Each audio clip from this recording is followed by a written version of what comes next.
ህዳር 22 2018 ዓ.ም ተናስልኝ እንደምናመሻቸው የኢትዮጵያ ቴሌቪዥን ነው። ኢቲቪ 57 ጀምሯል። እስከ ምሽቱ 3 ሰዓት በ3 ክፍል አብረን ቆይታ እናደርጋለን። ዋና ዋና ጉዳዮችን ላስተዋውቃችሁ። ጠቅላይ ሚኒስትር አብይ አህመድ በመደመር መንግስት እሳቤ ትብብር ሞዴል ተግባራዊ መደረጉ ተጨባጭ ኢኮኖሚያዊ ለውጦች እንዲመጡ ማስቻሉን ገለጹ።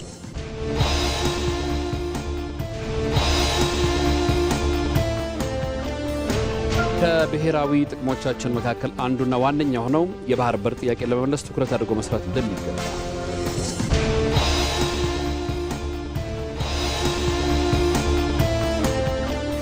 የእስራኤልና የፍልስጤም ግጭት ለመቋጨት የሁለቱ ሀገራት መፍትሄ እንደሚያስፈልግ የሮማው ካቶሊክ ቤተክርስቲያን ሊቀ ጳጳስ ፖፕ ሊዮ ተናገሩ። የሚሉት ዋና ዋናዎቹ ናቸው።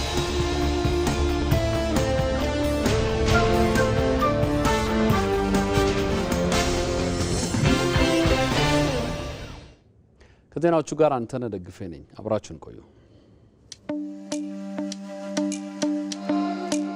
እኛ ጨክነን የያዝነውን መልካም ሐሳብና ስራ ስንቀጥል የማናቃቸው በርካታ ሰዎች ተከታይ ብቻ ሳይሆን የተከታይ መሪ ይሆናሉ።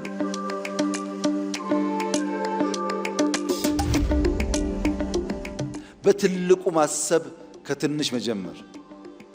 ለምሳሌ ጽዱ ኢትዮጵያን የመፍጠር ግብ ከቢሮ ተጀመረ፣ ከተማ ተባለ፣ ወደ ሀገር እየሰፋ ሄደ። ኮሪደር፣ የበጋ ስንዴ፣ ሌማት፣ ግሪን ሌጋሲ፣ ሁሉም ኢኒሼቲቭ ጅማሮ አነስተኛ ነበር። በሂደት እየፈጠነ እየሰፋ እያደገ ጥራት እያረጋገጠ በሀገር ደረጃ ኢምፓክት የሚያመጣ ሆነ። አሁን ከጀመርናቸው ውስጥ ኮሪደር አሸልሟል፣ ግሪን ሌጋሲ አሸልሟል፣ ስንዴ አሸልሟል። አብዛኛው የኛ ኢኒሼቲቮች በዓለም አቀፍ ደረጃ ሪኮግናይዝ የተደረጉና ሽልማት ያሰጡ ናቸው።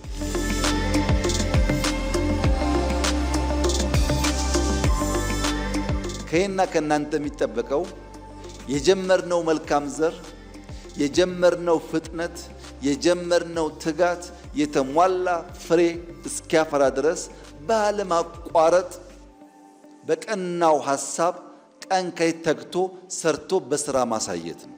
ያን ማድረግ ስንችል አብዛኛው የተራገፈ ብልጽግና የምንጨብጠው የምናሸተው የምናየው ፍሬ ለዜጎቻችን እየሆነ ይሄዳል ማለት ነው።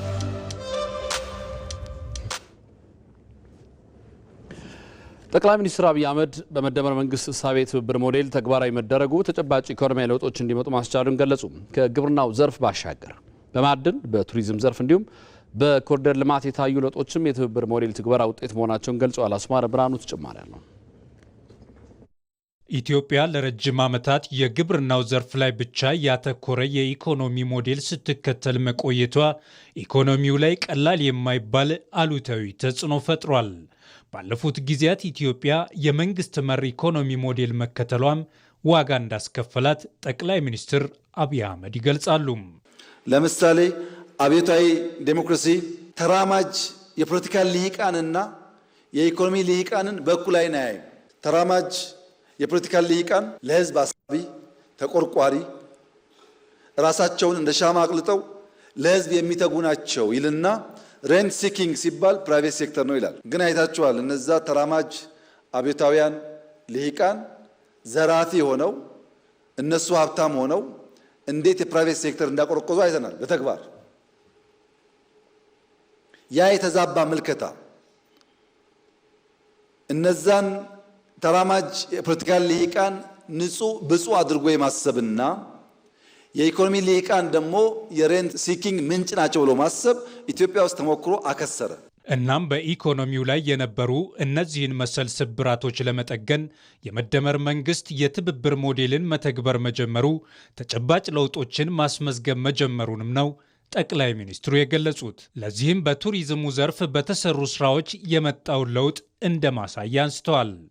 ፓብሊክ ፕራይቬት ፓርትነርሺፕ ኢትዮጵያ ውስጥ የገበታ ፕሮጀክቶች ጎርጎራ፣ ወንጪ ምናምን ላቸውን ሰርቷል። ምንም አጋንኛ አይደለም። እስካሁን በዞርኩበት ዓለም ጎርጎራን የሚያክል ጥራትም ግዝፈትም ያለው ሪዞርት አይቻላል። ለምሳሌ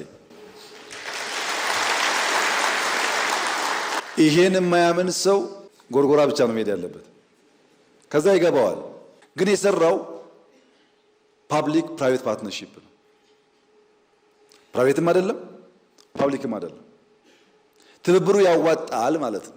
ወንጪ ባለፉት 3 ወራት 3 ወር ብቻ 10,000 የሳውዲ ሰዎች ወንጪ ጎብኝተዋል። 10,000 ሳውዲ ብቻ። ቦታ የለም፣ አልጋዋ ትንሽ ናት፣ ድንኳን እያሰሩ ማለት ነው። ቢበዛ አስቡት ምን እንደሚያመጣ። ወንጪ 10,000 ሳውዲ የሳበው የተሰራው ፓብሊክ ፕራይቬት ፓርትነርሺፕ ነው። ያዋጣል ማለት ነው ይሄ ትብብር። በኮሪደር ልማትና በአረንጓዴ አሻራ የተመዘገቡት ውጤቶችም እንዲሁ የትብብር ኢኮኖሚ ሞዴሉ ውጤቶች መሆናቸውንም አንስተዋል። በመንግስትና በህዝብ ያለ ትብብር፣ ለምሳሌ አረንጓዴ አሻራ ብዙ ጊዜ ብየዋለሁ። $48 ቢሊዮን ህዝብና መንግስት ባይተባበሩ ይቻል ነበር? ፕራይቬት ሴክተር ያደርገዋል? ይሄን መንግስት ብቻውን ያደርገዋል? አንችልም። መንግስትና ህዝብ ለጋራ ዓላማ አብረው ሲቆሙ አሳኩት። ኮሪደር ዴቨሎፕመንት፣ አዲስ አበባ ኮሪደር ዴቨሎፕመንት ከጀመሩ በኋላ በጆይንት ቬንቸር በአዲስ አበባና በፕራይቬት ሴክተር ልማት ጀምረዋል። ምን ያደረገ? መሬቱን ያለውን ሀብት ይዞ ባለ ሀብት አምጥቶ 70-30 40-60 እያለ ዛሬ ግን አዲስ አበባ ውስጥ የሚሰሩ ሞሎች፣ ሆቴሎች፣ ሬስቶራንቶች፣ ማንኛውም ነገር ቢያንስ 30% ሼር አዲስ አበባ አለ። በአንድ በኩል ስራ እየፈጠረ ነው። በሌላ በኩል ከነዚህ የሚገኘውን ገቢ አስቡት። ከነዚህ በሚገኝ ገቢ ነገ መልሶ በርካታ ልማት ሊያመጣ ይችላል። በምን ሰራ? ይሄ በመንግስትና በግል በመንግስትና በህዝብ ትብብር ነው። በኢንዱስትሪው ዘርፍ ላይም ለግሉ ዘርፍ ምቹ ሁኔታን በመፍጠርና የትብብር ሞዴልን እውን በማድረግ ይበልጥ ውጤታማ ማድረግ ይገባል ተብሏል።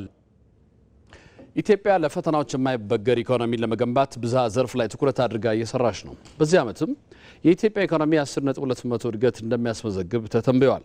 የኢትዮጵያ ኢኮኖሚ አሁናዊ አፈጻጸምን የተመለከተ ዘገባን ባልደረባችን ጌታቸው ባልቻ አዘጋጅቷል። እንከታተል። ከ2.2 ትሪሊዮን ብር ወደ 15.1 ትሪሊዮን ብር በሁለቱ ቁጥሮች መካከል የ6 እጥፍ ያህል ልዩነት አለ። ይህ የገንዘብ መጠን ደግሞ የኢትዮጵያ ጥቅል ሀገራዊ ምርት በ2010 ከነበረበት አሁን የደረሰበትን የሚያመለክት ነው። ጥቅል ሀገራዊ ምርት ወይም ጂዲፒ የአንድ ሀገር ምርትና አገልግሎት መጠንን የሚያሳይ ነው። ከላይ በገንዘብ የገለጽነው የኢትዮጵያ ጥቅል ሀገራዊ ምርት እድገቱ በመቶኛም ይቀመጣል። በዚህም መሰረት የኢትዮጵያ ጥቅል ሀገራዊ ምርት ወይም ጂዲፒ ባለፉት 7 ዓመታት በአማካይ በየዓመቱ ከ7 በመቶ በላይ አድጓል።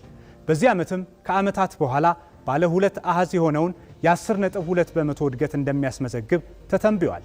የኢትዮጵያ ኢኮኖሚ ባለፉት የለውጥ ዓመታት በተለያዩ የሀገር ውስጥና ዓለም አቀፋዊ ጫናዎች ውስጥ ሆኖ እንዴት ዘላቂነት ያለው እድገት አስመዘገበ የሚል ጥያቄ ሊነሳ ይችላል። ለዚህ ምላሹ ደግሞ ሀገር በቀል እሳቤን ይዞ የመጣው የማክሮ ኢኮኖሚ ማሻሻያ ነው። ብዝሃ ዘርፍ ላይ መሰረት ያደረገና ብዝሃ ተዋናይ ያለው ኢኮኖሚ መገንባት ደግሞ የማሻሻያው ማጠንጠኛ ነው። በአብዛኛው አንድ ዘርፍ ላይ ተንጠልጥሎ ከነበረው የኢኮኖሚ እሳቤ ግብርና፣ ኢንዱስትሪ፣ ማዕድን፣ ቱሪዝም እና ዲጂታል ቴክኖሎጂ ተመጣጣኝ ቢቻል ደግሞ እኩል ትኩረት የሚያገኙበት ፖሊሲዎች ተተግብረዋል። የሀገር ውስጥም ሆነ የውጭ ባለሀብቶች በኢኮኖሚ ውስጥ ያላቸውን ተሳትፎ ለማሳደግ የሚያስችሉ ሪፎርሞችም ብዝሃ ተዋናይ ያለው ኢኮኖሚን የመፍጠር እሳቤ ውስጥ ተተግብረዋል። የእነዚህ ማሻሻያዎች የመጨረሻ ግብም ፍትሐዊ የሀብት ክፍፍል የሰፈነበት ብዝሃ ተጠቃሚነት ያለው ብልጽግናን ማረጋገጥ ነው። አንደኛው ምዕራፍ ሀገር በቀል የኢኮኖሚ ማሻሻያም በሁለተኛ ምዕራፉ በ2017 ወደ ተሟላ ማክሮ ኢኮኖሚ ማሻሻያ ትግበራ ተሸጋግሯል። በትግበራው በዋና ዋና መለኪያዎች ምን ውጤቶች ተገኙ? እንመልከታቸው። በግብርናው ዘርፍ በዓመት የሚታረሰው መሬት 26.3 ሚሊዮን ሄክታር በላይ የደረሰ ሲሆን በ2017 1.5 ቢሊዮን ኩንታል ምርት የተገኘበት ነው። በኢንዱስትሪ በ2018 የመጀመሪያው ሩብ ብቻ 1.08 ቢሊዮን ዶላር ዋጋ ያላቸውን ከውጭ የገቡ የነበሩ ምርቶች በሀገር ውስጥ መተካት ተችሏል። በ2017 ከተመዘገበው የ9.2 በመቶ እድገት የኢንዱስትሪ ድርሻ 3.7 በመቶ ነው። ይህ ደግሞ ጥራት ያለው ምርታማነቱ ያደገ መዋቅራዊ የኢኮኖሚ ሽግግርን ለማምጣት እገዛ ያደርጋል። በማዕድን ዘርፍም ባለፈው ዓመት 37 ቶን ወርቅ ለውጭ ገበያ ቀርቦ 3.5 ቢሊዮን ዶላር ተገኝቷል። በ2018 አንደኛው ሩብ ዓመት ብቻ 11.4 ቶን ወርቅ ተመርቷል። የግብርና፣ የኢንዱስትሪ፣ የማዕድንና ሌሎች ዘርፎች ምርታማነት የውጭ ንግድ ገቢንም በከፍተኛ መጠን እያሳደገ ነው። ባለፈው ዓመት ከሸቀጦች ወጪ ንግድ በታሪኳ ከፍተኛ የሆነውን 8.3 ቢሊዮን ዶላር ገቢ ያገኘችው ኢትዮጵያ በዚህኛው ዓመት የመጀመሪያው ሩብ ብቻ 2.5 ቢሊዮን ዶላር ገቢ አሳክታለች። የውጭ ንግድ አፈጻጸም አሁን ላይ የኢትዮጵያ ኢኮኖሚ የነበረበትን የውጭ ምንዛሪ እጥረት ችግር ከመሰረቱ እየፈታ ይገኛል። ባለፈው ዓመት ወጪ ንግድን ጨምሮ ከተለያዩ ምንጮች የተገኘው 32 ቢሊዮን ዶላር የውጭ ምንዛሪ ባላንስ ኦፍ ፔይመንት የሚባለውና ኢኮኖሚው ከሚፈልገው ትርፍ የውጭ ምንዛሪ የቀረበበት ነው። የገቢ አሰባሰብንም ስናይ በተያዘው በጀት ዓመት አንደኛው ሩብ የፌዴራል መንግስት የታክስ ገቢ 245 ቢሊዮን ብር ነው። ይህም ከአምናው ተመሳሳይ ወቅት 70 በመቶ ብልጫ ያለውና ከቅርብ ዓመታት በፊት በአንድ ዓመት ውስጥ የሚሰበሰብ የገንዘብ መጠን ነው። በኢትዮጵያ ኢኮኖሚ ሌላው ፈጣን እድገት እያስመዘገበ ያለው የፋይናንስ ዘርፍ ነው። አሁን ላይ የባንኮች ቁጥር 32 የደረሰ ሲሆን የወለድ ነፃ ባንክ አገልግሎትን በማስፋፋት ጭምርም በተደራሽነትም በአካታችነትም ዘርፉ በኢኮኖሚ ውስጥ ያለው ድርሻ ወሳኝነቱን እያሳየ ይገኛል። የባንኮች ጠቅላላ ሀብትም 4.9 ትሪሊዮን ብር በላይ ደርሷል። ለግሉ ዘርፍ የሚሰጡት ብድርም በዛው መጠን እያደገ ነው። በ2018 አንደኛው ሩብ ብቻ 262.3 ቢሊዮን ብር ብድር ያቀረቡ ሲሆን ከዚህ ውስጥ 81.3 በመቶ ለግሉ ዘርፍ የሰጡት ነው። የፋይናንስ ዘርፉ ታዲያ በዲጂታል ቴክኖሎጂም እየታገዘ ይገኛል። አሁን ላይ በኢኮኖሚ ውስጥ ከጥሬ ገንዘብ ዝውውር በዲጂታል የሚከናወነው በልጧል። ይህም ለኢኮኖሚ እንቅስቃሴው ቅልጥፍና የሚኖረው ጠቀሜታ እጅጉን የላቀ ነው። የኢትዮጵያ ኢኮኖሚ በ2018 የ10.2 በመቶ የባለ ሁለት አሃዝ እድገት እንደሚያስመዘግብ ተተንብዮአል። ባለ ሁለት አሃዝ እድገት በተከታታይ ማስመዝገብ ደግሞ በፍጥነት ከድህነት ለመውጣትና ብልጽግናን ለማረጋገጥ እገዛው የላቀ መሆኑን የምጣኔ ሀብት ባለሙያዎች ያስረዳሉ። ኢትዮጵያ የተገበረችው ማክሮ ኢኮኖሚ ማሻሻያ፣ የሜጋ ፕሮጀክቶች ግንባታ፣ የኢንቨስትመንት ከባቢ ሪፎርምና የዓለም ኢኮኖሚ መሻሻል በዚህ ዓመት ያቀደችውን የ10.2 በመቶ የኢኮኖሚ እድገት እንድታሳካ አስቻይ ሁኔታን እንደሚፈጥሩላትም ይታመናል። ሀገር የማትደራደርባቸው ብሔራዊ ጥቅሞችን አሳልፎ ላለመስጠት በጋራ መቆም ያስፈልጋል። ከብሔራዊ ጥቅሞቻችን መካከል አንዱና ዋነኛው የሆነው የባህር በር ጥያቄን ለመመለስ ትኩረት አድርጎ መስራት እንደሚገባም ተገልጿል። ይህን አስመልክቶ ሀብታሙ ተክለስላሴ ያጠናቀረው ዘገባ አለ። ተዘግቶ መኖር ይበቃል። ታሪክ፣ ስነ ህዝብና ኢኮኖሚ ያልነሳንን ሴራ እስከ ወዲያኛው ሊነፍገን አይገባም። ይህ የመደመር ትውልድ እያነሳው ያለ ጥያቄ እያስተጋባው ያለ ድምጽ ነው። ሀገር የሆነኝ ብላ ከያዘቻቸው ከስብራቶች መካከል ነው። ላቃናቸው ቆርጫለሁ ካለቻቸው ብሔራዊ ጥቅሞቻችን አንዱም ዋነኛውም ነው የባህር በር የማግኘት ጉዳይ። እርግጥ ነው ኢትዮጵያን በታሪክ ገጽ የፈለጉ ሁሉ ከአስፈላጊው በር ነጥሎ ለማሰብ አይቻላቸውም። ኢትዮጵያ ውስጥ ያሉ ስልጣኔዎች ቅድመ አክሱም እና ከአክሱም በኋላ ብለን በሁለት ብንከፍል አክሱም ብዙ የተነገረለት ስለሆነ ቅድመ አክሱም የዛሬ 2500 ዓመት ዓለም ገደማ አሁን 3000-4000 ገደማ ሆኗል ማለት ነው። የፑንት ስልጣኔ ነበረ። የፑንት ስልጣኔ ግማሽ የሚያህል ኢትዮጵያን ይዞ ዋና ፎከሱ ቀይ ባህርን የሚቆጣጠር ነው። ፑንት ወጥቶ ሲወርድ የኩሽ ስልጣኔ መጣ። የኩሽ ስልጣኔ እንደገና ቀይ ባህርን በስፋት ይዞ እዚህ ጋር እንደምታዩት ወደ ኋላ እስከ ሱዳን ድረስ ይሰፋል። የኩሽ ስልጣኔ ወድቆ የዳማት ስልጣኔ ደግሞ ሲመጣ የተወሰኑ የሚከፋፈሉ አሉ። ግን አሁንም ቀይ ባህርን አባይን መቆጣጠር ኢትዮጵያ ውስጥ የነበሩ ስልጣኔዎች ሁሉ ፋውንዴሽን ነበር። በኋላ የአክሱም ሲመጣ አክሱም ወደ ኋላ ያለውን ቀንሶ ወደ የመን በተወሰነ ደረጃ ወደ ደቡባዊ ሳውዲ፣ ህንድ ድረስ የሚዘረጋ ሰፋ ያለ ኢንፍሉዌንስ ያለው በወቅቱ ከነበሩ 4 ሀያላን መንግስታት እንደ አንድ የሚወሰድ መንግስት ነበር። የባህር በር ለሀገራት የሉዓላዊነታቸው ካስማ፣ የእድገታቸው መሰላል፣ የሀያልነታቸው ምስጢር ሆኖ አገልግሏል፣ እያገለገለም ይገኛል። ሴራውን የጠነሰሱ ሁሉ ግን ኢትዮጵያን ከዚሁ ለመነጠል የሰሩ ስለመሆኑ ግልጽ ነው። ኢትዮጵያ ግን ታሪክ እንዳልነሳት ሁሉ ህግም አይነሳትም። የተባበሩት መንግስታት የባህር በር ስምምነትን አንቀጽ 127ን አንቀጽ 125ንና አንቀጽ 131 1982 ላይ በእርግጥ ጃማይካ ላይ ተሻሽሎ ዝርዝር ባህር በር የሌላቸው ሀገሮች ወደብ አካባቢ ማስተዳደር እንደሚችሉ፣ መንገድ መስራት እንደሚችሉ፣ ተባብሮ ኢኮኖሚያዊ ይገዛ ተደራርጎ መስራት እንደሚችሉ ያ ሁሉ ርቀት ተሄዷል። አሰብን ተብሏል። አሁን ጄኔሬተር ለማስገባት ሲባል አንፈልግም የተባለበትን መንገድ ኢትዮጵያ ሕዝብ ሰምቶታል። እነዚህ ሁሉ ኮንቬንሽን ውስጥ ያሉ ነገሮች ናቸው። ነገር ግን ለምንድን ነው ተብሎ ሲጠየቅ ከዛ ጊዜ ጀምሮ ያሉ የሴራ ፖለቲካዎች ማጠንጠኛ ነው። 1982 ኬስ ክሎዝድ። አሁን እንደገና የተከፈተው ታሪካዊና ተፈጥሯዊ መብታችንን የባህር በር የማግኘት መብታችንን የማስጠበቅ ሁኔታ ነው። ብሔራዊ ጥቅም የድርድር የክርክር ነጥብ ሆኖ አያውቅም። ዜጎች ሀገሬን አድን ያሉ ሁሉ ጸንተው በአንድነት ቆመው የሚታገሉለት ነው። ኢትዮጵያም ከቶም ማሳለፋ የማትሰጠውን ብሔራዊ ጥቅም ለማስከበር እንደየፈርጁ ከዜጋው አስተዋጽኦ ይፈለጋል። ከሁሉም ጎረቤቶች በሰላም አብሮ ማደግን ታሳቢ ያደረገ በጋራ ለማደግ ጥረት የሚያደርግ በንግድ በኢኮኖሚ የሚተሳሰር መሆን አለበት። ይሄ ማለት ናሽናል ኢንተረስት ኮምፕሮማይዝ የሚያደርግ መሆን የለበትም። ኢትዮጵያ በቡድን 20 አባል ሀገራት ጉባኤ መሳተፏ አንድ ሀገር የደረሰችበትን የዲፕሎማሲ ስኬት የሚያሳይ መሆኑን የዲፕሎማሲና ዓለም አቀፍ ግንኙነት ባለሙያ ገለጹ። ከለውጡ ማግስት የሰሩ ስራዎች ዓለም አቀፍ ጉባኤ እንድታዘጋጅ ተመራጭም አድርጓታል። ሞላ ለማየት ተጨማሪ አለው። እንደ አውሮፓውያን አቆጣጠር በ1999 የተመሰረተው የቡድን 20 አባል ሀገራት በዓለም የፖለቲካ ኢኮኖሚ ውሳኔዎች ቁልፍ ሚና ያለው የሀገራት ስብስብ ነው። ከዓለም አጠቃላይ ምርት 85 በመቶ እንዲሁም ከዓለም አቀፍ ንግድ 75 በመቶ ድርሻ የሚይዙት የቡድኑ አባል ሀገራት የዘንድሮውን ጉባኤ ለመጀመሪያ ጊዜ በአፍሪካ አህጉር በደቡብ አፍሪካ ጆሃንስበርግ ከተማ ከቀናት በፊት አካሂዷል።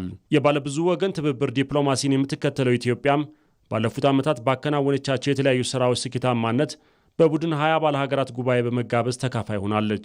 በጣም የበለጸጉ በኢኮኖሚም በሴኩሪቲውም በአጠቃላይ በተባበሩት መንግስታትም ይሁን በሌሎች ሁኔታዎች የመወሰን ችሎታ ያላቸው አገሮች የሚሰበሰቡበት ነው።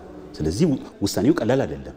በዚህ ሁኔታ ውስጥ የሚጋበዙ ሀገሮች ደግሞ ምን ያህል አስፈላጊ እንደሆኑ መገመት ይቻላል። ስለዚህ ኢትዮጵያ ቤት ውስጥ በሰራችው ስራ ለዚህ ተጋባዥነት አብቅቷታል። ብዙ ፕሮጀክቶቿን በጉልህ አሳይታ እንግዲህ የሚታዩትም ከተሞቹንም ማየት ትችላለህ። እነዚህን ሁሉ ስታሳይ የዓለም መፈለግ ኢትዮጵያን እንድትጋበዝ አድርጓታል። እዛ ሰርታ ነው ማለት ነው። በጠቅላይ ሚኒስትር አብይ አህመድ የተመራ ልዑክ በጉባኤው ተሳትፎ ያደረገ ሲሆን ጠቅላይ ሚኒስትሩ የቡድን 20 አባል ሀገራት መሪዎችንና የተለያዩ ዓለም አቀፍ ተቋማት መሪዎችን ከጉባኤው ጎን ለጎን በማግኘት ያካሄዱት ውይይት የኢትዮጵያን ብሔራዊ ጥቅምና የአህጉሩን ተቀዳሚ ጉዳዮች ለማስረዳት እድል የፈጠረ መድረክ መሆኑ ተገልጿል። በአፍሪካ ውስጥ ትልቅ አቅም እንዳለ የኢትዮጵያን ምሳሌና በኢትዮጵያ የተገኙ ውጤቶችን በማሳየት ለጋራ ተጠቃሚነት የፋይናንስ ስርዓቱን የአፍሪካ ሀገራትን ሚና እንዴት ማጉላት እንደሚያስፈልግ እንዴት ማሻሻል እንደሚያስፈልግ እሱን በተመለከተ አቋማችንን ለማሰማት ችለናል። ለያዘቻቸው ትልልቅ ፕሮጀክቶች የሙያ ድጋፍ ትፈልጋለች፣ የቴክኖሎጂ ድጋፍ ትፈልጋለች፣ የገንዘብ ድጋፍ ትፈልጋለች፣ የዲፕሎማሲ ድጋፍ ትፈልጋለች። አሁን የባህር በር ጥያቄዋ መመለስ አለበት። ይሄ ትልቅ አጋጣሚ ነው። እንደዚህ አይነቱ መድረክ ላይ ተገኝተ ፍላጎትን በግልጽ መናገር ፌስ ቱ ፌስ። ስለዚህ ከዚህ አንጻር ኢትዮጵያ እንዲህ አይነት ኮር የሆኑ ወሳኝ አጀንዳዎቿን በግልጽ ያቀረበችበትና ይሁንታ ያገኘችበት ነው። በአሁን ሰዓት ይሁንታ። ስለዚህ ጥረቱ ይቀጥላል። ከሰሞኑ የማሌዥያ ጠቅላይ ሚኒስትርና የሲንጋፖር ጠቅላይ ሚኒስትር በኢትዮጵያ ያደረጉት ይፋዊ ጉብኝት ሌላኛው የዲፕሎማሲ ስኬቶች ናቸው። ኢትዮጵያ ከሀገራቱ ጋር ያላት ወዳጅነትና ትብብር እያደገ መምጣቱን የሚያሳይ ሲሆን ይህንን ግንኙነት በጋራ ተጠቃሚነት ላይ ለማጽናት የሚያስችሉ በበርካታ ዘርፎች የመግባቢያ ሰነዶች የተፈረሙበት ጉብኝትም ነበር። በሌላ በኩል ኢትዮጵያ 32ኛውን የዓለም የአየር ንብረት ጉባኤ ኮፕ 32 እንድታዘጋጅ ያቀረበችው ጥያቄ ተቀባይነት ያገኘችበት ሳምንት ሲሆን ይህም ኢትዮጵያ በሀገር ውስጥ የሰራችው የአረንጓዴ አሻራና የግሪን ዲፕሎማሲ ቁልፍ ስኬት ነው። ይሄ ግሪን ሌጋሲው ሲጀመር ዳይቨርሲፋይድ ሆኖ አሁን ምን ተክላቸው ዛፎች የምናደርጋቸው ነገሮች ምግብም ናቸው፣ ዝናብም ናቸው፣ መጠለያም ናቸው፣ ሁሉም ነገር ናቸው። ይሄንን አግሬሲቭሊ ነው የተሰራው። እዚህ በፕላን ታይቶ ማለት ነው። እንግዲህ ዓለም በሚያየው ቴክኖሎጂ እየተጎበኘ ነው የተሰራው። ያ ግሪን ዲፕሎማሲን አመጣ። ይሄ ሰርተን ተግብረን ስላሳየን ነው እና ወደፊትም የበለጠ እንድትሰራ ደግሞ ሞራል የሚሰጥ ነው ይሄ ጉዳዩ። በዛም ላይ ደግሞ የምንሰራቸው ትልልቅ ዲፕሎማሲዎች ይኖራሉ። ኢንቨስትመንት ጥቅም አለው። የሚመጣው ኢንቨስትመንት ቀላል አይደለም። ኢትዮጵያ በአህጉሩና በቀጠናው ያላትን ተሰሚነት በማሳደግ ብሔራዊ ጥቅሞቿን ለማስከበር የተገበረችው ያለው የዲፕሎማሲ ስራ ውጤት ማሳየቱ ይገለጻል። የኢትዮጵያ አየር ኃይል በ9ኛ ዓመት ታሪኩ ለጠንካራና ዘላቂ ሀገረ መንግስት ግንባታ ተቋማዊ አስተዋጽኦ ለማድረግ የሚያስችል ምዕራፍ ላይ እንደሚገኝ ተገለጸ። አየር ኃይሉ ከጦር ግንባር ባሻገር ያለው ተቋማዊ ጥንካሬ የሀገረ መንግስት ግንባታ ላይ መሰረት የሚጥል ስለመሆኑም ተገልጿል። መሐመድ አልቃድር ተጨማሪ አለው። ቀን በጨለመበት የጠላት ወረራ ከምስራቅ አቅጣጫ እንደ ወራጅ ጎርፍ ሀገር ባጥለቀለቀበት 1969 እናት ሀገር ኢትዮጵያ አደጋ ላይ ናት የሚል የቁርጥ ቀን ጥሪ ሲተላለፍ ገበሬው ማርሻውን ትቶ ሰራተኛውን ብዕሩን አስቀምጦ ተማሪው መጽሐፉን ዘግቶ በአንድነት ወኔ ተነሳ። የሰማይ አንበሶች ትልቁን ጦርነት አሸናፊ እንዲሆን አደረጉ። በሰማዩም በምድሩም ኢትዮጵያ አሸናፊ ሆነች። የካራማራ ድልም ተገኘ። ወራሪው ኃይል ሙሉ በሙሉ ተደምስሶ ከኢትዮጵያ ግዛት ተባረረም። አየር ኃይሉ ድንበር ብቻ ሳይሆን ከድንበርም የተሻገረ ገደልንም በታሪኩ የከተበ ነው። ይሄ አየር ኃይል በቀደመ ታሪኩ አፍሪካ ውስጥ ስመጥር የሚባል ተቋም ነው። ለምሳሌ ታንዛኒያ ነፃ ከወጣች በኋላ የታንዛኒያ ጎረቤት የሆነው ሞዛምቢክ በፖርቹጋል ስር ከኮሎኒ ነፃ አልወጣም ነበር። በዚያ ጊዜ የኢትዮጵያ አየር ኃይል ታንዛኒያ ድረስ በመሄድ ለወራት በራሱ አውሮፕላንና በራሱ ፓይለቶች ለወራት የታንዛኒያ የአየር ክልል ከጎረቤት የፖርቹጋል ፎርስ ይከላከል ነበር። ከራሱ አልፎ የሌሎች አፍሪካ ወንድሞቹን የአየር ክልል ለመጠበቅ የሚያስችል ብቃት ነበረው። ነገር ግን ባለፉት 30 ዓመታት ገደማ በጣም ከተመቱ፣ ከተዳከሙ፣ በሁለት እግራቸው ቆሞ መጓዝ ከተቸገሩ ተቋማት አንዱ የኢትዮጵያ አየር ኃይል ነው። የሀገረ መንግስት ግንባታ መሰረት የሚጣለው በጠንካራ ዘላቂና ተለዋዋጭ ሁኔታዎችን መቋቋም በሚችሉ ተቋማት አማካኝነት እንደሆነ የፖለቲካ ሳይንስ፣ የልማት ጥናቶችና ዓለም አቀፍ ግንኙነት ዘርፎች ውስጥ በስፋት የሚታይና ተቀባይነት ያለው መሰረታዊ ጽንሰ ሀሳብ መሆኑ ይነሳል። በአየር ኃይል መታየቱ ደግሞ ለዚህ ትልቁ ማሳያ ነው። ይሄ የታጠቅነው አውሮፕላን ካልተጠገኑ፣ ካልተሻሻሉ ሁል ጊዜ ባረጀ ቁጥር ገዝተን ማምጣት አንችልም። ስለዚህ ለዛ ስንል የጥገና አቅማችን በከፍተኛ ሁኔታ ነው። የጥገና አቅም ሲባል ደግሞ የሰው ኃይል ማለት ነው። የሰው ኃይልን የማብቃት ከተዘመኑ ቴክኖሎጂ ጋር እንዲገናኝ፣ እንዲያቅ፣ እንዲያሻሽል የማድረግ ስራ ስለሆነ በከፍተኛ ሁኔታ የሰው ኃይል ላይ በመስራታችን በተለይ የመጀመሪያ ደረጃ ቴክኒሻኖቻችንን ማሰልጠን ምንም ጊዜ ሳይወስድ ደግሞ ወደ ተለያየ ደረጃ ከፍ የማድረግ ስራ ስለሰራን ራሳችን ችለ በራሳችን ሰዎች እየጠገንን ነው። ከካራማራ ድል በኋላ ያሉት ዓመታት ለአየር ኃይል የፈተና ወቅት፣ የብቃቱ መዳከሚያም ጊዜዎች ነበሩ። የፖለቲካ አለመረጋጋት፣ የአብራሪዎቹና ቴክኒሻኖቹ ወደ ውጭ ሀገር እንዲሰደዱ መደረግ፣ የሰለጠነ የሰው ኃይል ብክነት የአየር ኃይሉን አቅም በእጅጉ እንዲደቅ አደረገው። አሁን ግን የአየር ኃይሉ ታሪክ ተቀይሯል። ህልሞም ይህ ሆኗል። ኤርፎርስ ላይ ባለፉት 2-3-4 ዓመታት ያው ሁላችሁም እንደምታውቁት ከፍተኛ ክትትል፣ ቁጥጥር፣ ድጋፍ ይደረግ ነበረ። የተገኘው ውጤት ግን ኢምፕሬሲቭ ነው። እውነት ለመናገር ኢትዮጵያውያን ሊኮሩ ይገባቸዋል። የኢትዮጵያ አየር ኃይል በጣም ጠንካራ ቁመና ላይ ይገኛል። የዚህ ተቋም ህልም በ2030 በአፍሪካ ውስጥ አንዱ ስመጥር ሰፕላየር መሆን ነው። ለአፍሪካ ማርኬት በዩኤቪ እና የተለያዩ የአውሮፕላን ፓርቶች እና አውሮፕላኖች ለአፍሪካ ማርኬት ማምረት ማቅረብ እንፈልጋለን። አሁን ኢትዮጵያ ያንን የመወዳደር ፍላጎት ስላላት ወደዚያ ገበያ ትገባለች። ምንም ጥርጥር የለውም። በ2030 ለበርካታ ሀገራት አውሮፕላኖች ዩኤቪዎች እናቀርባለን። ለኛም ለሀገር ውስጥ ፍላጎት በርከት ያለውን ሁሉን ላናሟላ እንችላለን። በርከት ያለ ፍላጎቶቻችንን በተለያየ መንገድ እንደምናሟላ ተስፋ ይደረጋል።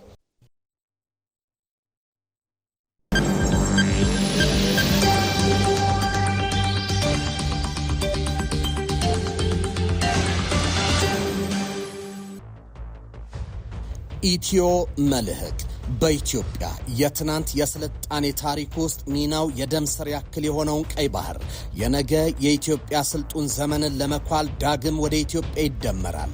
መልህቃችን ለምንና እንዴት የሚለውን ይቃኛል።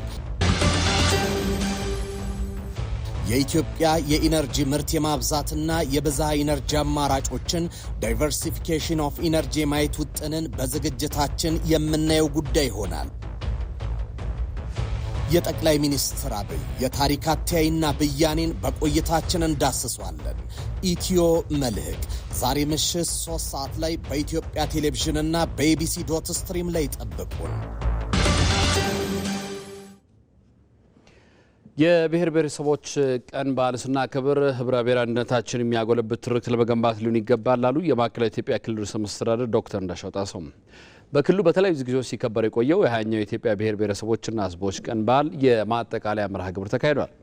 መርሃ ግብሩ የተካሄደው የክልሉ ብሔረሰቦች ምክር ቤት መቀመጫ በሆነው የም ዞን ሳጃ ከተማ የክልሉ ርዕሰ መስተዳድር ዶክተር እንዳሻው ጣሰው የሁለቱ የክልል ምክር ቤቶች አፈ ጉባኤዎች፣ ከፍተኛ አመራሮችና ጥሪ የተደረገላቸው እንግዶች በተገኙበት ነው።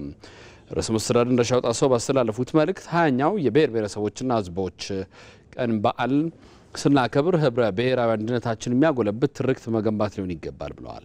በሌላ በኩል 20ኛው የብሔር ብሔረሰቦች በዓል አስመልክቶ በወልቂጤ ከተማ ሀገር አቀፍ ኤግዚቢሽንና ባዛር ተከፍቷል። ዘገባው ሪፖርተራችን መስከረም ቸርነት ነው።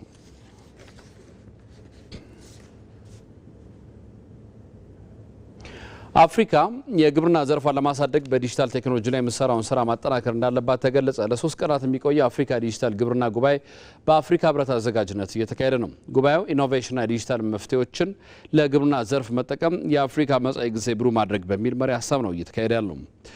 በአፍሪካ ህብረት የግብርና ገጠር ልማት ብሉ ኢኮኖሚና ዘላቂ አካባቢ ኮሚሽነር ሞሰስ ቪላክቲ የአፍሪካን የግብርና ስርዓት ለመለወጥና የምግብ ዋስትናን በዘላቂነት ለማረጋገጥ ዲጂታል ግብርናን መተግበር አስፈላጊ መሆኑን ጠቅሰዋል።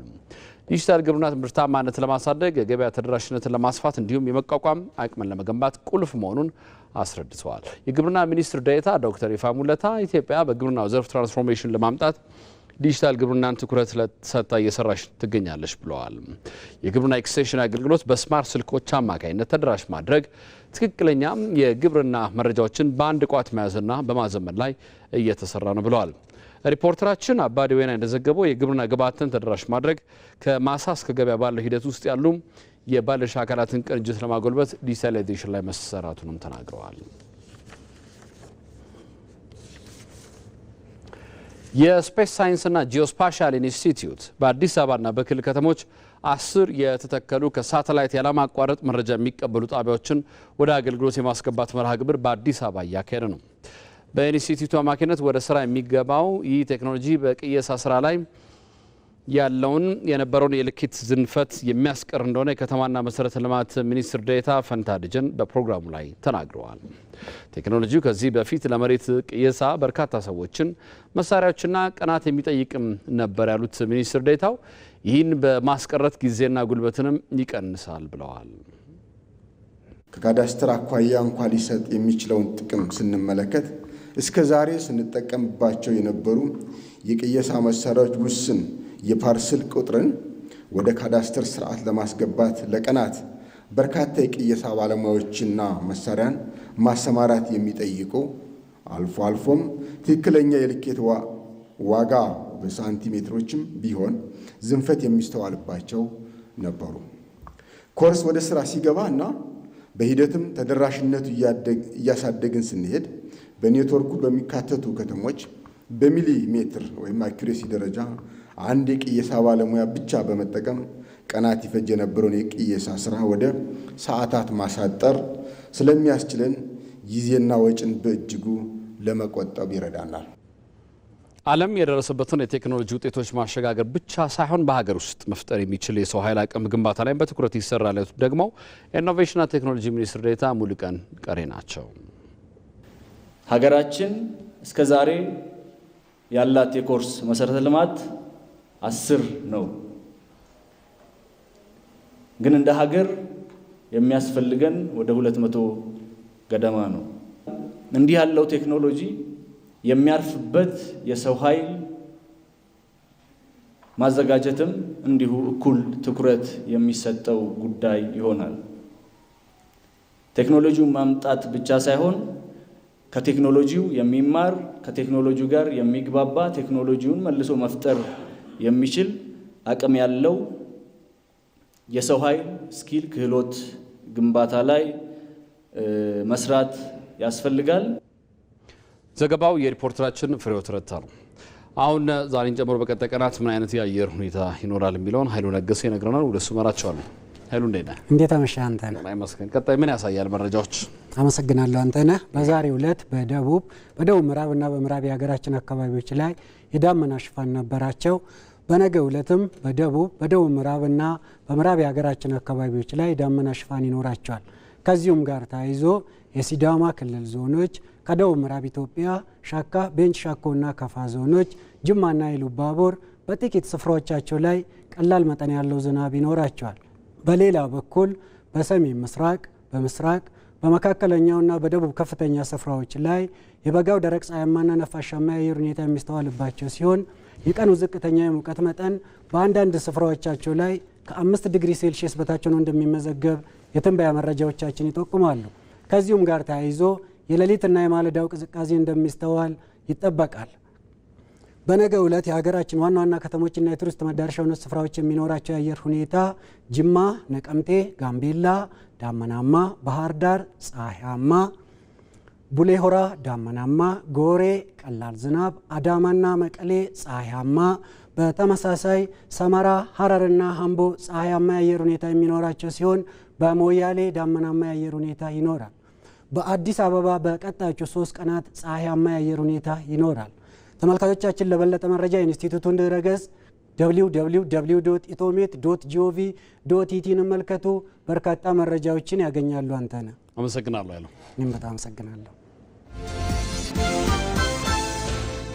በተግባር የተገለጠ የመቻል አቅም የነገው የአዲስ ቀን የዜና መሰናዶ የሀገር ጉዳያችን ነው።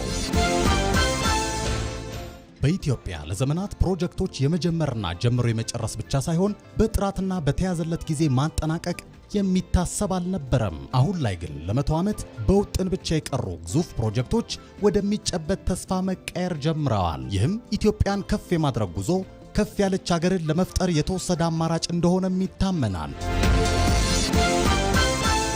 ኢቲቪ በነገው የአዲስ ቀን መሰናዶ ይህ ያልተሄደበት መንገድና አዲስ ተሞክሮ ያመጣው ውጤት የፈጠረው መነቃቃት የመቻል ስነ ልቦናን በማሳደግ ሀገር የማበልጸግ ራዕይ ምን ያህል እውን የሚያደርግ ነው የሚለውን ጉዳይ የሀገር ጉዳይ አድርጎ እያነሳ ቆይታ ያደርጋል። ከ1 ሰዓት እስከ 3 ሰዓት በሚኖረው ቆይታም እንግዶችን በዚህ ጉዳይ ላይ ጋብዘን ተጨማሪ ዘገባዎችን ይዘን እንጠብቃችኋለን። አዲስ ቀን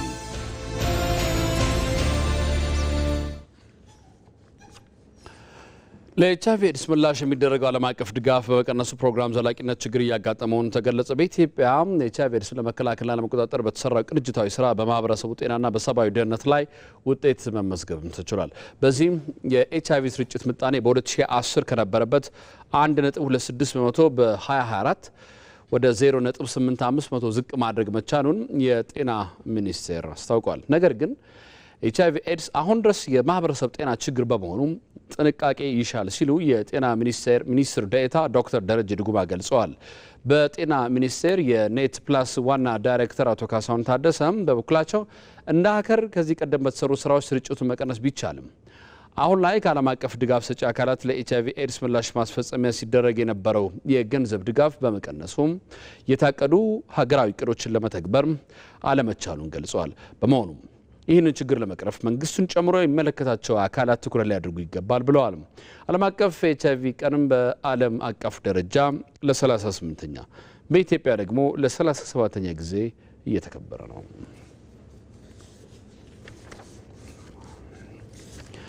አካል ጉዳተኞችን ለመደገፍ ከሚደረጉ የተበጣጠሱ ተግባራት ይልቅ ዘላቂ መፍትሄ ላይ ትኩረት ሊደረግ ይገባል ተባለ። የኢትዮጵያ አካል ጉዳተኞች ብሔራዊ ማህበር ለ33ኛ ጊዜ የሚከበረውን ዓለም አቀፍ የአካል ጉዳተኞች ቀን አስመልክቶም መግለጫ ሰጥቷል። በኢትዮጵያ 1/5ኛው ህዝብ አካል ጉዳተኛ ነው ያለው ማህበሩ የተጠቃለለ የሆነ የአካል ጉዳተኞች ችግር ሊወጣ እንደሚገባም ተጠቁመዋል።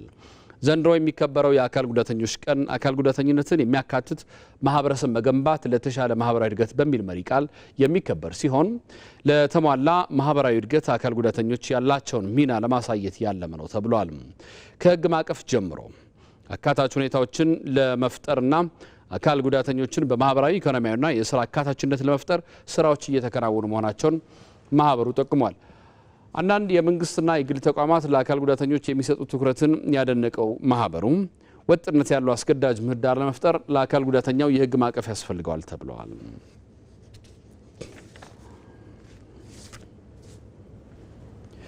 የሀጂ አገልግሎትና መስተንግዶ ምዝገባ መጀመሩን የኢትዮጵያ እስልምና ጉዳዮች ጠቅላይ ምክር ቤት አስታወቀ።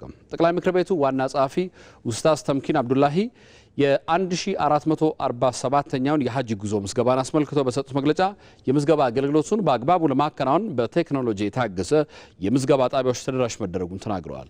የምዝገባ ወቅትም ከዛሬ ህዳር 22 ጀምሮ እስከ ጥር 18 ቀን 2018 ብቻ እንደሚሰጥም ዋና ጸሐፊው በመግለጫቸው ላይ አብራርተዋል።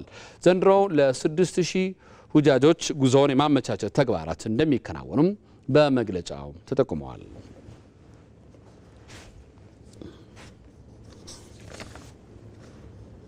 በሌላ በኩል የኢትዮጵያ እስልምና ጉዳዮች ጠቅላይ ምክር ቤት ከሙስሊም ኤድ አሜሪካ ያገኛቸውን ከ211 ሚሊዮን ብር በላይ የሚያወጡ የመድኃኒት ቁሳቁሶችን ለጤና ሚኒስቴር አስረክበዋል።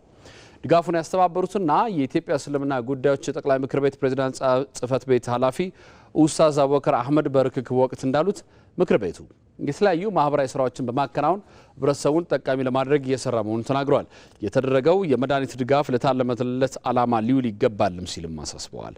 ድጋፉን የተረከቡት የጤና ሚኒስቴር ሚኒስትር ዴኤታ ፍሬሕይወት አበበ የጤና ተደራሽነትን ለማስፋፋትም እየተደረገ ያለውን ተግባራት ለማጠናከር ጉልህ ጠቀሜታ አለው ሲሉ ገልጿል። በርክክብ ወቅትም የኢትዮጵያ እስልምና ጉዳዮች ጠቅላይ ምክር ቤት ፕሬዝዳንት ዶክተር ሼህ ሀጂ ኢብራሂም ቱፋና የጤና ሚኒስቴር የስራ ኃላፊዎችም ተገኝተዋል። ዘገባው የሪፖርተራችን ይነቃቸው ሰማው ነው።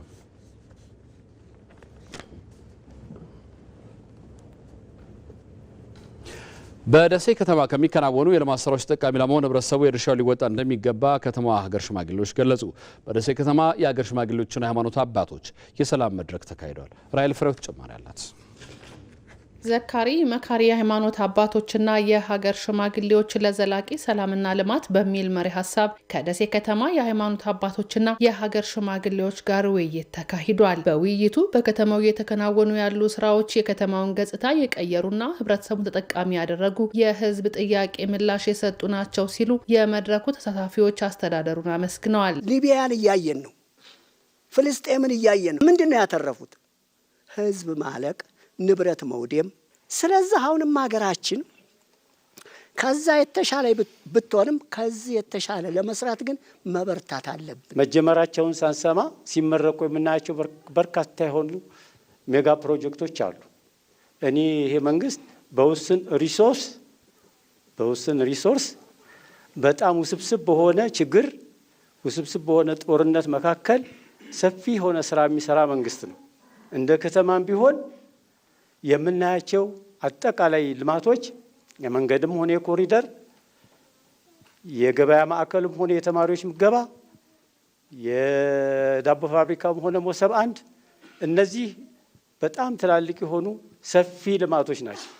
ይሄን አምነን አመስግነን ካልተቀበል የቱን ነው ልናመሰግን የምንችለው? እኔ ለዚህ አመራር ከፍተኛ አድናቆት ነው ያለኝ። ታጣቂ ኃይሉ ወላጆቹንና የሀገር ሽማግሌዎችን በመስማት ወደ ቀየው ተመልሶ እየተከናወነ በሚገኘው የአካባቢ ልማት እንዲሳተፍ ጥሪ አቅርበዋል። እንደ ሀገር ሽማግሌ ግን ከኔ የሚጠበቀው ለምሳሌ ልጄ ፋኖ ነበር፣ መልሻለሁ፣ ወደ ቤት አስገብቻለሁ። ኢትዮጵያ ለኔም ለሱም ታገለግለናለች። አሁን ጫካ ያለውም ቢሆን ሀገር ያስፈልገዋል ለመዋጋትም ለመደራደርም። ስለዚህ አሁን ደግሞ ጊዜ እድሜ ሰጥቶኝ እንኳንም እኔን በቃ አሰብ ከኢትዮጵያ ውጪ ሆነ። የሀውሳ አውራጃ እኮ ነው። ሀውሳ እዚህ የወሎ ክፍለ ሀገር የ100 ዘመን ታሪክ አይደለም፣ የትላንትና ታሪክ ነው። ንብረት የተወሰደብኝ ብሎ የሚጮህ ወሎ አለ አሁን ሊኖር ይገባል። ከእንግዲህ ግን የደሴ ከተማ አስተዳደር ተቀዳሚ ምክትል ከንቲባ ሳሙኤል ሞላልኝ የሰላምን አስፈላጊነት ትውልዱ እንዲገነዘብ የሃይማኖት ተቋማትና የሀገር ሽማግሌዎች ሚና የማይቋረጥና የላቀ ስለመሆኑ አስገንዝበዋል። የሃይማኖት አባቱም ስለ ሰላም ሲመክር፣ ምሁሩም ስለ ሰላም ሲመክር፣ የሃይማኖት አባቱም ስለ ጥላቻ ሳይሆን ስለ መከፋፈል ሳይሆን ስለ አንድነት፣ ስለ ሰላም ሲመክር፣ ስለ አብሮነት ሲመክር፣ ስለ ፍቅር ሲመክር፣ ሃይማኖት አባቶች የሀገር ሽማግሌዎች ቁጭ ብለን ተረዳርተን ተግባብተን ይህንን አጠናክሮ ለመቀጠል ሁላችንም የየድርሻችን እንድንወጣ ነው ይሄ መድረክ። እንደ አሚኮ ዘገባ በመድረኩ ወቅቱ የሚጠይቀው አርበኝነት ለሀገር ሰላምና ብሔራዊ ጥቅም መከበር ትውልዱን ማንቃት በመሆኑ የሃይማኖት አባቶችና የሀገር ሽማግሌዎች ኃላፊነታቸውን እንዲወጡም ተመላክቷል።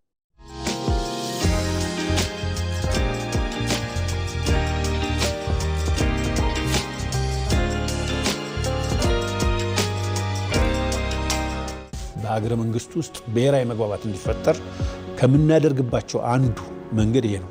ይሄ ኢትዮጵያ የብሔሮች ብሔረሰቦችና የህዝቦች ሀገር መሆኗን መግባባት ለመፍጠር አንዱ ማሳያ መንገድ ይሄ ነው።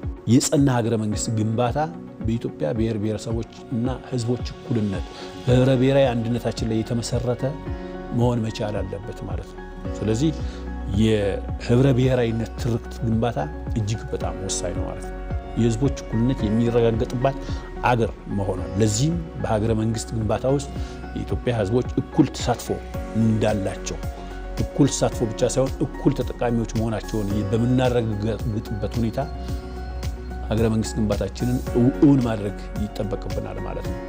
ብሔራዊነት ትርክት ማለት የኢትዮጵያ ብሔሮች ብሔረሰቦችና ህዝቦች እኩልነት የተረጋገጠበት ማለት ነው።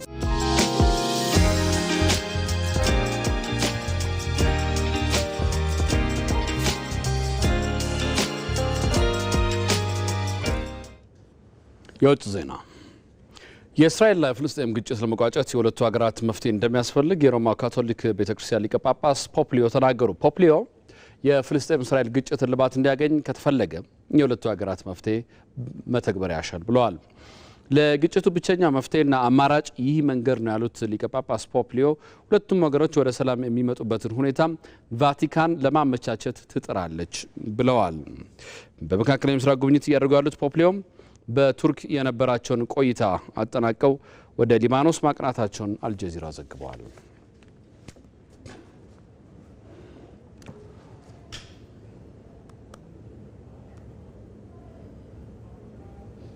ከኢትዮጵያ ቴሌቪዥን ኢቲቪ 57 የመጀመሪያ ክፍል እዚህ ላይ ያበቃል። ከጥቂት ደቂቃዎች በኋላ የቢዝነስና የስፖርት ጉዳዮችን አካተን በሁለተኛ ክፍል መልሰን እንገናኛለን። አሁንም አብራችን ቆዩ ዘንድ ያክብሩ።